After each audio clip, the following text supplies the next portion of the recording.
दोस्तों, गाय की सेवा करने से, गाय को रोटी खिलाने से क्या फल मिलता है? गाय के किस अंग को स्पर्श करने से रोग नष्ट होते हैं? गाय को नमस्कार करने से क्या फल मिलता है? इसके मनुष्य को कितने फायदे मिलते हैं? आज इस प्राचीन महान कथा के माध्यम से हम आपको बताते हैं। तो चलिए, बिना देरी किए आपको सुनाते हैं गौमाता की यह महान कथा। दोस्तों, एक बार देवर्षि नारद भगवान श्री कृष्ण से मिलने के लिए द्वारका नगरी में पधारते हैं। भगवान श्री कृष्ण के पास आकर नारद जी उन्हें प्रणाम करते हैं। देवर्षि नारद को देखकर भगवान श्री कृष्ण प्रसन्न हो जाते हैं और पूछने लगते हैं, हे देवर्षि, आपका द्वारका में स्वागत है। आज किस प्रयोजन से द्वारका में आने का आपने निर्णय लिया? देवर्षि नारद हर्ष के साथ कहने लगते हैं, हे प्रभु, आप तो सब कुछ जानते हैं, फिर भी इस दास से पूछ रहे हैं। भला आपसे कोई बात छिपी हुई है? मेरे मन में क्या प्रश्न है, आपको भली भांति पता है।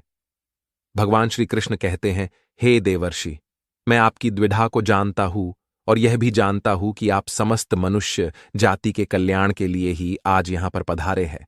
आप निसंकोच होकर पूछे, आपके मन में जो भी प्रश्न हो। फिर देवर्षि कहने लगते हैं, हे प्रभु, यदि आप चाहते हैं तो मैं आपसे एक प्रश्न पूछने की चेष्टा करता हूं। प्रभु, मैं आज पृथ्वीलोक का भ्रमण कर रहा था तो मैंने बड़ा ही विचित्र दृश्य देखा। मैंने देखा कि कुछ दुष्ट मनुष्य गायों को मार रहे थे, वहीं दूसरी ओर कुछ मनुष्य गायों की पूजा भी कर रहे थे। तो प्रभु, यह दृश्य देखकर मुझे बड़ी व्यथा हुई। मनुष्य खुद के स्वार्थ के लिए निष्पाप पशुओं पर अत्याचार क्यों करता है? हे प्रभु, मेरे मन में यह जानने की जिज्ञासा हो रही है कि जो मनुष्य गाय की सेवा करता है, उसकी पूजा करता है, उसे क्या फल मिलता है, और जो पापी गायों पर अत्याचार करता है, उन्हें कौन सा दंड मिलता है। इस प्रकार से नारद जी द्वारा पूछे जाने पर भगवान श्री कृष्ण मुस्कुराते हुए कहने लगते हैं, हे देवर्षि, आपने बहुत ही उत्तम प्रश्न किया है। जो गायों को कष्ट देता है, उसे तो उसके पाप कर्मों के लिए नरक में दंड अवश्य मिलता है, किंतु जो गायों की सेवा करता है, उन्हें उत्तम लोकों की प्राप्ति होती है। गायों की सेवा करने से पृथ्वी लोक पर और परलोक में मनुष्य को कौन सा फल मिलता है, मैं आपको इस कथा के माध्यम से समझाता हूं। हे देवर्षि, आप इस कथा को ध्यान से पूरा जरूर सुने। इस कथा को जो भी मनुष्य सुनता है और इसका प्रचार करता है, उसके समस्त पाप नष्ट हो जाते हैं, उसे धन धान्य की प्राप्ति होती है और मृत्यु के बाद वह मेरे धाम गोलोक में जाता है। देवर्षि कहने लगते हैं, हे प्रभु, यह मेरे सौभाग्य है कि आपके मुख से मुझे यह कथा सुनने को मिल रही है।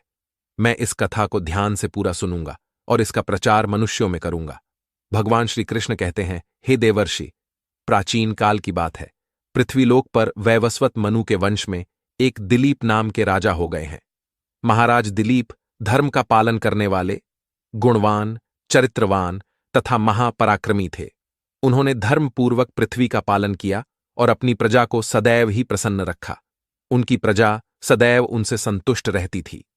मगध देश की राजकुमारी सुदक्षिणा महाराज दिलीप की पत्नी थी। महाराज दिलीप और महारानी सुदक्षिणा बड़ी ही प्रसन्नता से रहने लगे थे, किंतु अनेक वर्ष बीत जाने के बाद भी महारानी के गर्भ से कोई संतान नहीं हुई। तब महाराज दिलीप एकांत में बैठकर सोचने लगे कि मैंने कभी कोई पाप नहीं किया है और मैंने सदैव ही धर्म के मार्ग पर चलकर ही सभी कार्य किए हैं, फिर भी मेरे किस दोष के कारण मुझे संतान प्राप्ति नहीं हो रही है। इतना सोचकर वे बहुत चिंतित हो गए। फिर उनके मन में एक विचार आया कि इस समस्या का समाधान केवल गुरु वशिष्ठ जी ही कर सकते हैं। वे ही मुझे मेरे दोष के बारे में बताएंगे और पुत्र प्राप्ति के लिए कोई उपाय बताएंगे। इतना सोचकर महाराज दिलीप अपनी पत्नी के साथ गुरु वशिष्ठ जी के आश्रम पर पहुंच गए। आश्रम पर वशिष्ठ जी नित्य कर्म, ध्यान आदि कार्य समाप्त करके अपनी पत्नी अरुंधति के साथ बैठे हुए थे।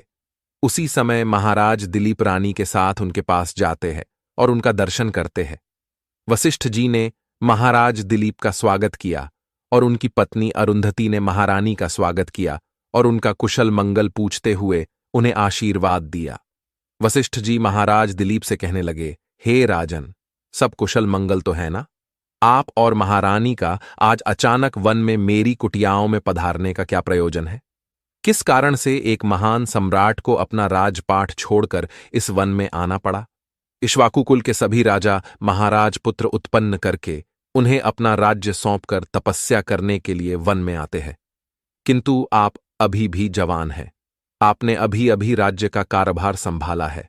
आपने अभी तक पुत्र भी उत्पन्न नहीं किया है। फिर आप ऐसे अपना राजपाट छोड़कर वन में क्यों चले आ गए? ये आप जैसे महान सम्राट को शोभा नहीं देता है। फिर महाराज दिलीप कहते हैं, हे महर्षि, मैं आपके यहां पर तपस्या करने के लिए नहीं आया हूं। गुरुदेव, मैं आपके पास सहायता मांगने के उद्देश्य से आया हूं। कृपया आप मेरी सहायता कीजिए, मैं बहुत दुख में हूं।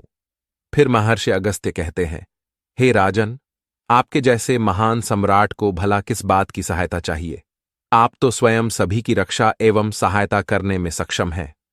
महाराज दिलीप कहते हैं, हे गुरुदेव, मैं आपके पास यह जानने के लिए आया हूं कि किस दोष के कारण मुझे अभी तक पुत्र की प्राप्ति नहीं हुई है। कृपया आप अपनी दिव्य शक्ति से जानकर मुझे मेरा दोष बताइए और उस दोष के निवारण के लिए उपाय भी अवश्य बताइए। पुत्र के बिना मेरा जीवन व्यर्थ हो जाएगा, मुझे मुक्ति नहीं मिलेगी। तब महर्षि अगस्त्य कहते हैं, हे राजन, ये तो आश्चर्य की बात है, मैं अवश्य आपकी सहायता करूंगा। फिर महर्षि अगस्त्य अपनी दिव्य दृष्टि से महाराज के भूतकाल को देखने लगते हैं, तो उन्हें राजा की एक भूल के बारे में पता चलता है।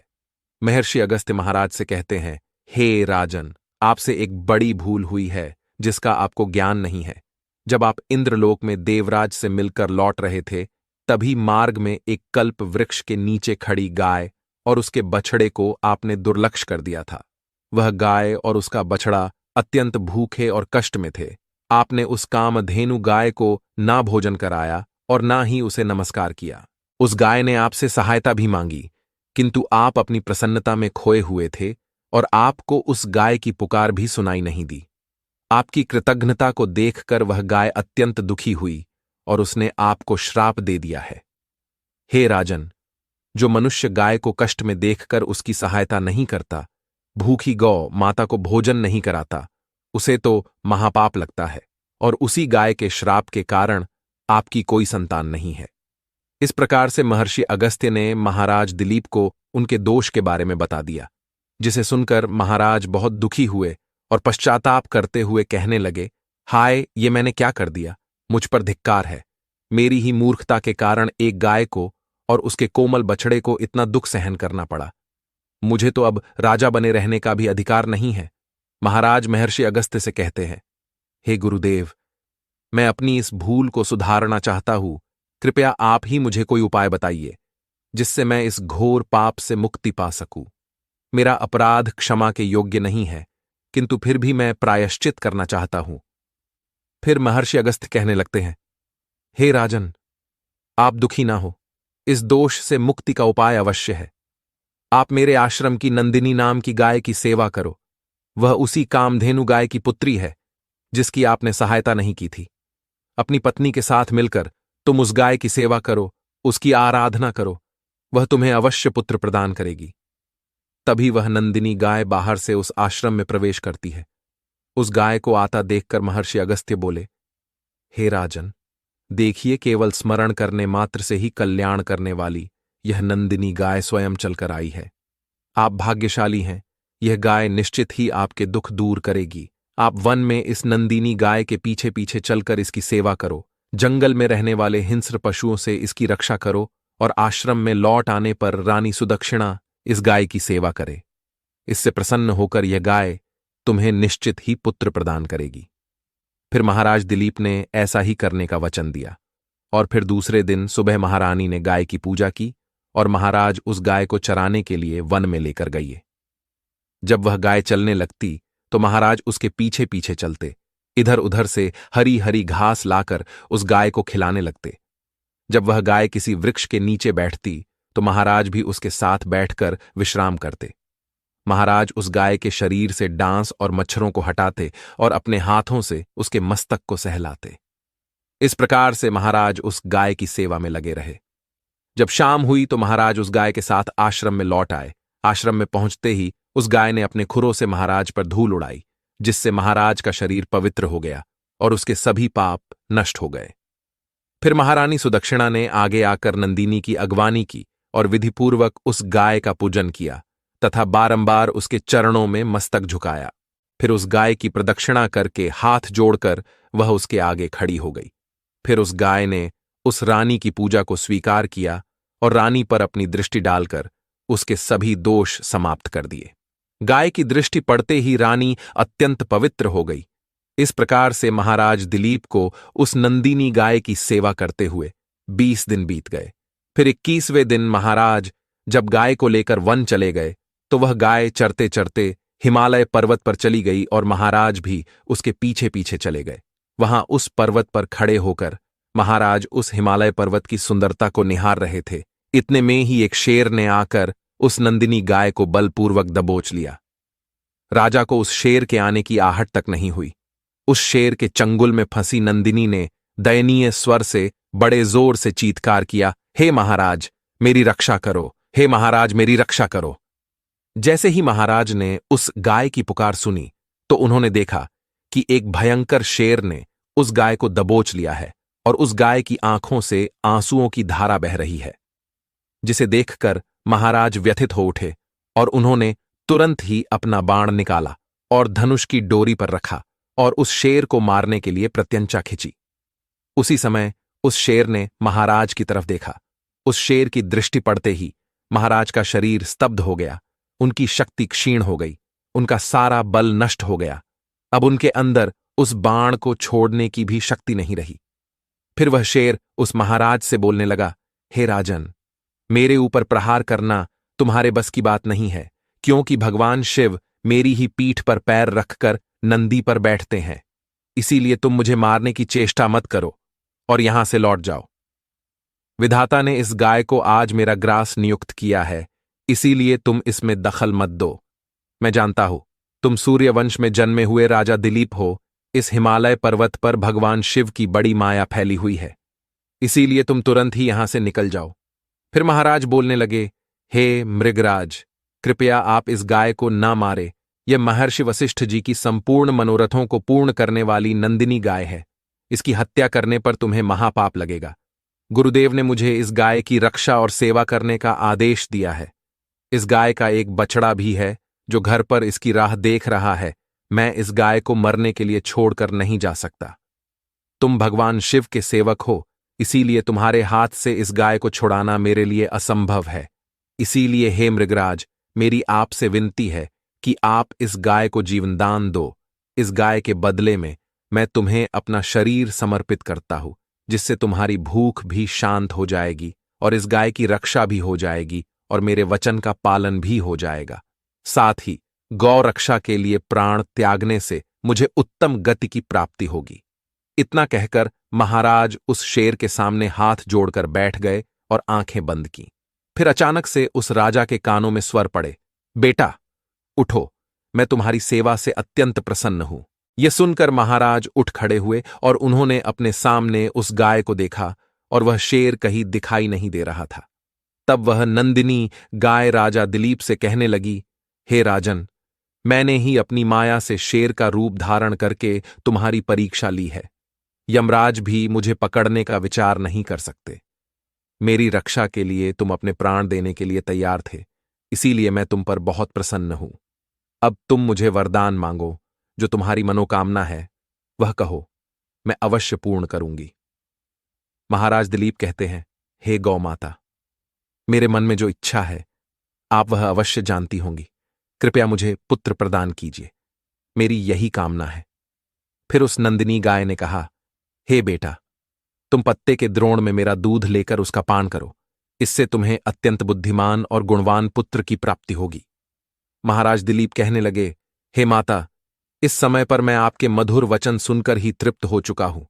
अब आप मेरे साथ आश्रम पर चलिए और मैं आपकी पूजा आराधना करके तथा मेरे अनुष्ठान को पूरा करके आपके अमृत समान दूध का पान करता हूं। उसके बाद महाराज दिलीप उस गाय को लेकर आश्रम चले गए। आश्रम में पहुंचने पर महारानी सुदक्षिणा ने आगे आकर उस गाय का पूजन किया।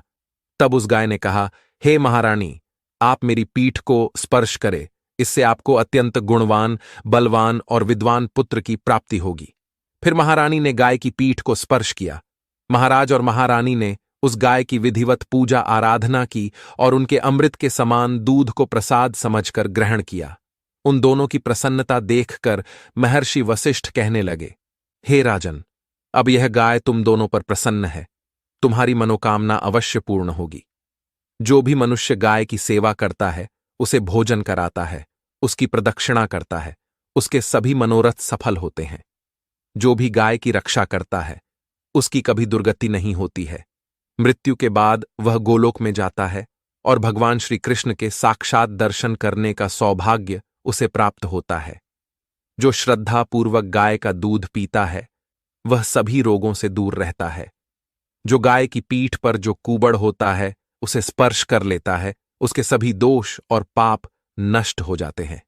जो गाय का दान करता है, वह वैतरणी नदी को गाय की पूंछ पकड़कर पार कर लेता है।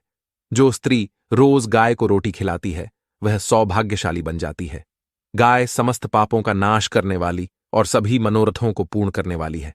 अतः सदैव इसका रक्षण, पूजन तथा इसे भोजन कराना चाहिए। इतना करने से ही मनुष्य सभी ऐश्वर्यों को प्राप्त कर लेता है, उसकी दरिद्रता समाप्त हो जाती है।